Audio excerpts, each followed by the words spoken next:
جب تک ان کا حوالہ نہیں دے گا اس کی بات نہیں مانی جائے گی۔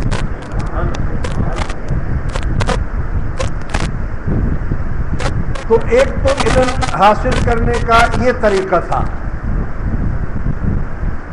اور دوسرا طریقہ اس کے بعد کتابیں لکھی گئیں، حدیثیں لکھی گئیں، مدرسے قائم کیے گئے، مسجدوں میں پڑھایا گیا،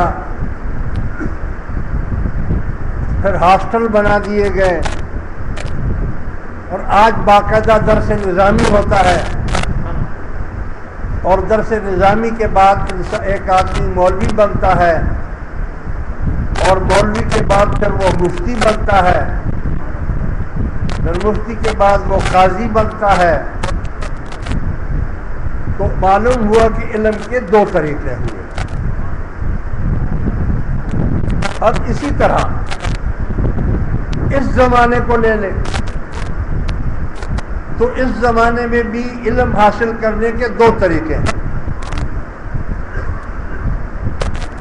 ایک تو چاہیے کہ آپ باقاعدہ کسی مدرسے میں دارالعلوم میں جا کر داخلہ لیں اور وہ کتابیں پڑھیں، درس نظامی پورا کریں۔ اگر وہ ممکن نہیں ہے تو دوسرا طریقہ مرشد کی صحبت میں بیٹھنا ہے۔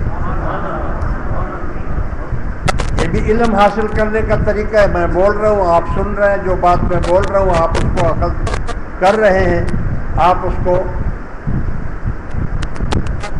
لے رہے ہیں۔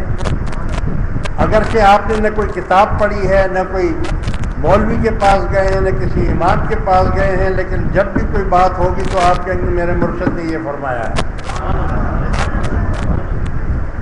اور مرشد کامل کی یہی نشانی ہے کہ جو اس نے فرمایا ہے وہ برحق ہے۔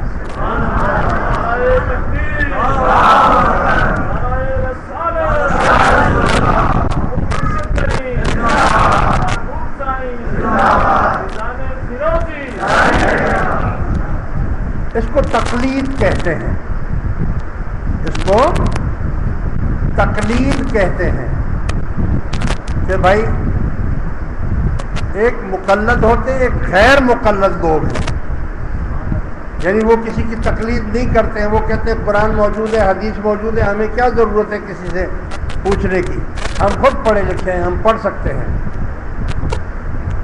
بھائی تم پڑھ تو سکتے ہو لیکن تم اس کی گہرائی کو نہیں پہنچ سکتے ہو۔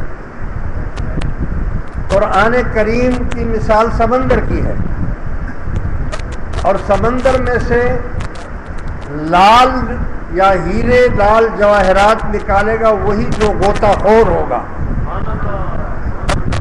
جو اس میں غوطہ لگا کر جا کر نیچے سے ہیرے جواہرات نکال کے لائے۔ اور اگر میرے جیسا آدمی ایسے ہی جا کر کہے گا تو وہ مر جائے گا، غرق ہو جائے گا، ڈوب جائے گا۔ اس لیے ہم لوگ مقلد کہلاتے ہیں۔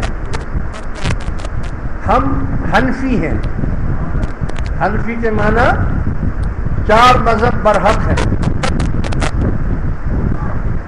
شافعی، مالکی، حنبلی اور حنفی۔ یہ چار مذہب برحق ہیں، اور اس کے امام ہم ان کی مقلد ہیں۔ جو جس امام کا مقلد ہے، تو مقلد کس کو کہتے ہیں؟ ہم نے ریسرچ نہیں کیا، ہمیں نہیں معلوم مسئلہ، مگر انہوں نے امام ابو حنیفہ، امام مالک، امام شافعی، امام حنبل نے اپنی پوری زندگیاں وقف کر کے اور شریعت میں سے فقہ نکالا اور اس کو بنا دیا۔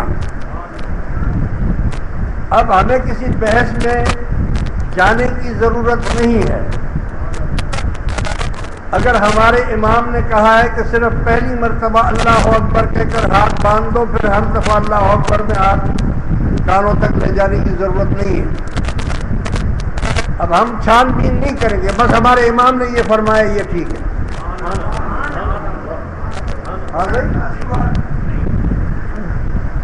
اب اسی طریقے سے ہمارے امام نے کہا کہ ہاتھ باندھو تو ناف کے یہاں باندھو.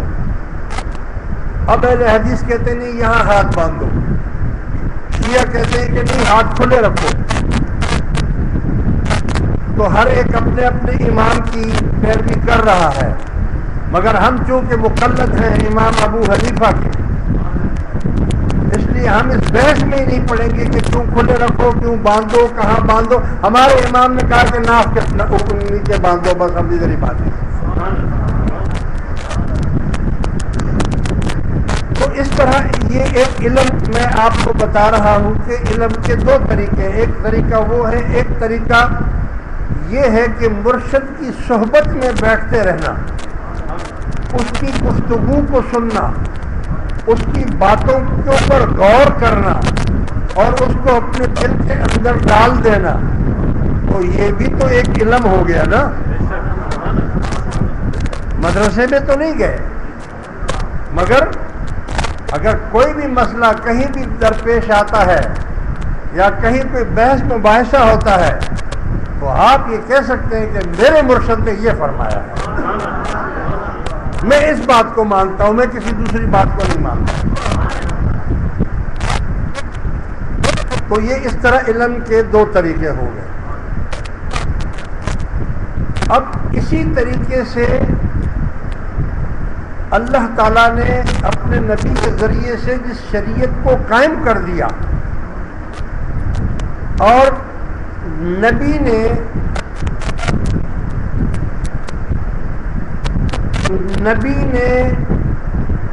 ذکر کرنے پر آپ کو بہت تلقین کی، زور دیا.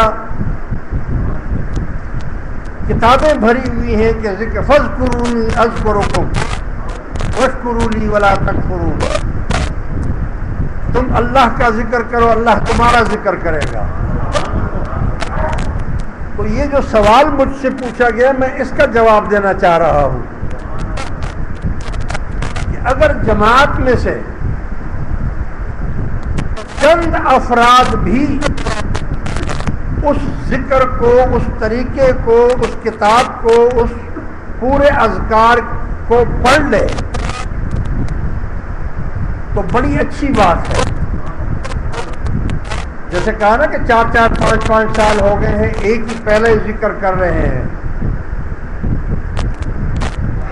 تو اگر پوری ہزاروں کی جماعت میں سے 5 10 20 آدمی بھی اس کو، اس ذکر کا جو ہمارا قاسم الجواہر ہے مثال کے طور پر، اور اس میں تمام ذکروں کے طریقے لکھے ہوئے ہیں، اور اپنے مرشد سے اجازت لیتا جائے اور اگلا سبق، اگلا ذکر کرتا جائے، تو اگر اس میں سے 10-20 آدمی بھی ایسے نکل جائے تو یہ فرض کفایہ ہو گیا.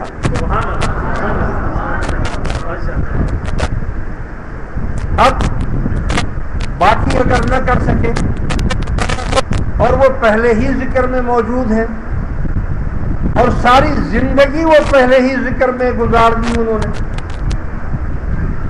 تو مقصد تو اس کو یاد کرنا تھا نا.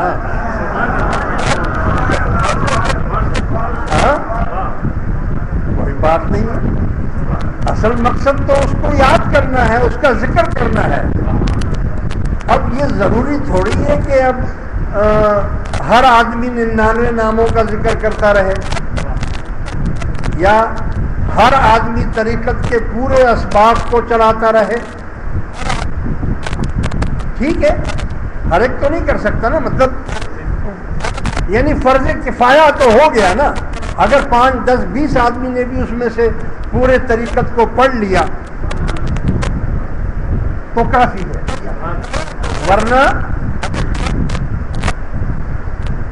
ورنہ جو باقی ہیں جن کا یہ ارادہ ہے کہ بس ہمارے لیے تصور شیخ ہی کافی ہے، تو وہ بھی ٹھیک ہے، وہ بھی ٹھیک ہے. کیوں؟ کیونکہ تصور شیخ تو کہتے ہی اس کو ہے. اللہ کا ولی تو ہوتا ہی وہ ہے جس کی صورت کو دیکھو اور اللہ یاد آ جائے.